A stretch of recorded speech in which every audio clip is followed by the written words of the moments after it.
maana wale waliokwisha kuyakimbia machafu ya dunia kwa kumjua Bwana na Mwokozi Yesu Kristo, kama wakinazwa tena. Wananazwa na nani mpendwa?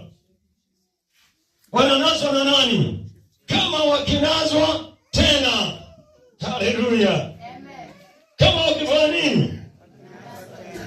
Watu kama hao mpendwa, ningependa kusema Biblia inasema kama wakinazwa tena, hali yao ya mwisho imekuwa mbaya kuliko ile ya nini? Ya kwanza.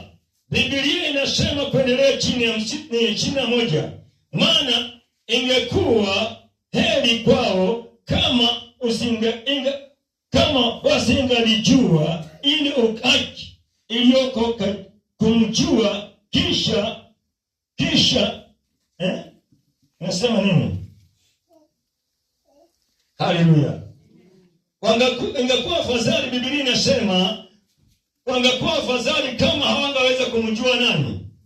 Yesu Kristo, kuliko na kwamba wanamjua Yesu Kristo, wamemjua kwa matendo makubwa, wamemjua kwa sababu walikuwa wagonjwa, kwa sababu walikuwa na hii na hii na hii, na Yesu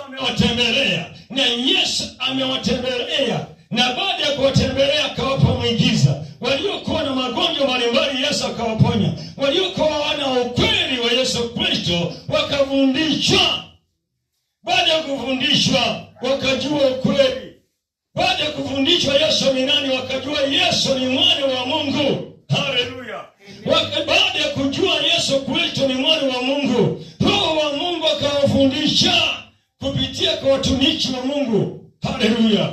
Baada ya kujua ukweli, basi Biblia inasema hawa watu wakawacha. Baada ya kuwacha ile ukweli, ndio Yesu anasema, wala Biblia inasema, wala mtumishi wa Mungu anasema, ingekuwa afadhali hawakamjua nini? Hawangejua nini?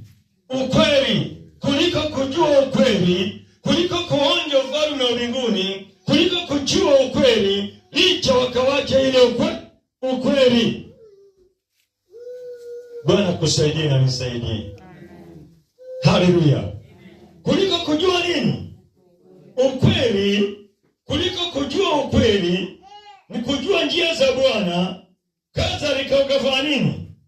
Wakawacha ile nini? Wakawacha ile nini? Njia ya Bwana. Nitaruka 22. Lakini matokeo kwao imetokea kwao sawasawa na ile mizari ya kweli. Mbweha imerudia matandiko yake.